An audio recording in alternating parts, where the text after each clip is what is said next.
ఏం మాట్లాడాలి? రోజుకొక ఆశ్చర్యం, రోజుకో షాక్. కేసీఆర్ గారి గురించి వేరే ఏదో మాట్లాడాడు అనుకుంటే నేను ఇంకోటి మాట్లాడాడు. తెలంగాణ తల్లి వడ్డాణం వద్దంటాడు అంటే ఆంధ్ర వాళ్ళకి ఇంకా తెలంగాణ సంపద దోచుకోవాలన్న కోరిక పోలేదు. అవన్నీ కూడా వాళ్ళ కోరికలు తెలుపుతున్నాయి. నిన్న మ్యాప్ బీజేపీ రాష్ట్ర అధ్యక్షుడు ఆంధ్రవాడు లోకేష్కి ఇచ్చిన మ్యాప్లో వాళ్ళ అవగతం అయిపోయింది మనకి. వాళ్ళు ఏం చేయబోతున్నారు, బీజేపీ తెలుగుదేశం కలిసి ఏం చేయబోతున్నారు అన్నది మనకు తెలిసింది. అక్కడ ఆంధ్ర తెలంగాణ కలిసి ఉమ్మడి రాష్ట్రంగా ఉంది. దీని గురించి ఈ జరిగిపోతున్నవి రేవంత్ రెడ్డి చేస్తున్నవి మాట్లాడుకునే కంటే ఇప్పుడు ఈ ఆంధ్ర తెలంగాణ మళ్ళీ కలుపుతారా అన్నది శ్రీధర్ గారు చెప్పాలి. రాజ్యాంగంలో కుదురుతుందా సార్? నాకు ఎంతో భయం వేసిందో అది. ఎందుకంటే ఇక్కడి నుంచి మన మండలాలు లాక్కున్నాడు కదా కేసీఆర్ గారు, ప్రమాణ స్వీకారం చేయకుండానే లాక్కున్నాడు కదా మోడీ గారు. మరి ఇది సాధ్యమవుతుందా సార్? సాధ్యమవుతుందా? మై గాడ్, ఇది ఆలోచిద్దాం మనం. ఫస్ట్ తెలంగాణను కాపాడుకోవాలి. తెలంగాణ మళ్ళీ ఆంధ్రాతో కలవకుండా కాపాడుకోవాలి. ఇది ముఖ్యం అనుకుంటున్నా. తర్వాత మిగతావన్నీ ఆలోచిద్దాం. కానీ ముందు కలుపుతారేమో అన్న భయం మాత్రం నిన్న నుంచి చాలా ఎక్కువగా నాకు కలిగింది. ఏమో సార్, 7 మండలాలు లాక్కోలేదా?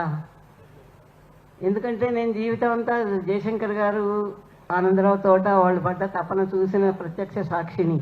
నిద్రపోతున్నా లేచినా ఎంతసేపు తెలంగాణ గురించి మాట్లాడడం, వీళ్ళందరినీ వెళ్ళగొట్టాలని, వీళ్ళు అసలు ఈ రాజకీయ నాయకులు ఇక్కడ అడుగు పెట్టకుండా చేయాలి, తెలంగాణ రావాలి అని వాళ్ళు ఎంత తపన పడ్డారో నేను ప్రత్యక్షంగా చూసిన దాన్ని. కాబట్టి ఇది చాలా బాధాకరంగా అనిపిస్తుంది నాకు.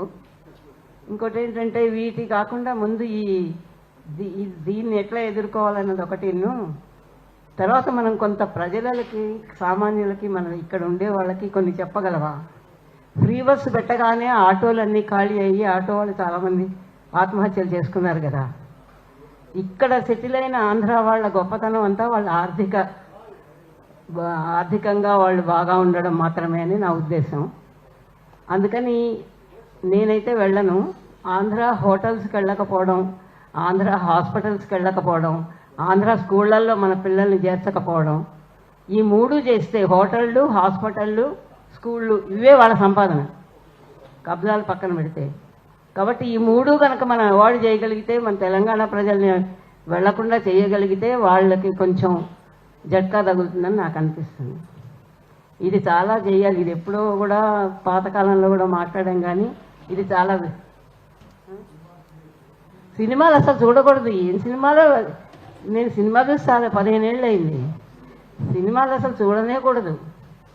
ఈ అవార్డులు అవి అంటే మన చేతుల్లో లేవు, ఇప్పుడున్న గవర్నమెంట్ చేతిలో ఉన్నాయి. కానీ అయితే ఒకటి నాకు ఇంకొక ఆలోచన ఏంటుంటుందంటే, రేవంత్ రెడ్డి ఏమనుకుంటున్నారని నేను అనుకుంటానంటే, రేపు మళ్ళీ కూటమి ఇక్కడ పోటీ చేసి కర్మగాలి ఈవీఎంలు మేనేజ్ చేసి గెలిస్తే అటు మోడీ గారిని ఇటు చంద్రబాబుని కూడా ఆయన గుడ్ బుక్స్లో అట్టే పెట్టుకుంటున్నాడు. ఎందుకంటే ఒకవేళ మోదీ గారు ఇన్ని చేస్తాను అంటే బీజేపీలో చేరడానికైనా ఆయన సిద్ధపడతాడు.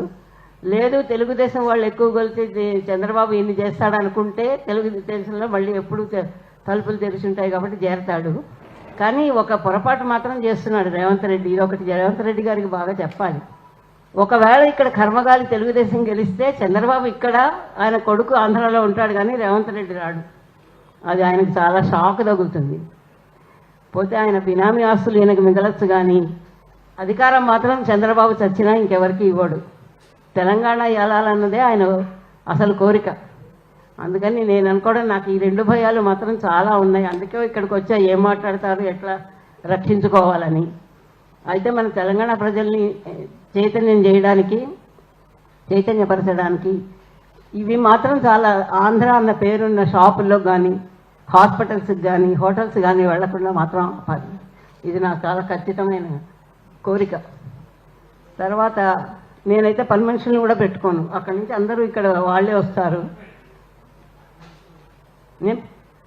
ఎందుకు సార్, ఎందుకు ఎవరు వాళ్ళు అట్లా చేసినప్పుడు మనం ఎందుకు చేయకూడదు? అంటే మనకు ఖచ్చితంగా లేకపోతే కష్టమే. ఇప్పుడు ఏం జరుగుతోంది? మన చంద్రబాబు వస్తే మరి అందరూ కలిసి ఆయనకి ఇదైతే ఇక్కడ ఇక్కడ సెటిల్ అయిన వాళ్ళందరూ గొడవ చేయలేదా? ఇప్పుడు మనం ఖచ్చితంగా ఉండకపోతే, మనం గట్టిగా ఉండకపోతే మాత్రం చాలా ప్రమాదం ముంచుకొచ్చేటట్టుంది. ఇది నాకు చాలా దిగులుగా ఉంది. కాబట్టి ఎక్కువ మాట్లాడలేను. మీరందరూ కలిసి ఏదైనా చెయ్యాలి అది చెప్పడానికే ఇక్కడికి వచ్చాను. పిలిచినందుకు చాలా థ్యాంక్స్. వారు ఏ రిజల్యూషన్స్ ఏర్పరిచినా దానికి నా సహకారము, నా మద్దతు ఉంటాయి.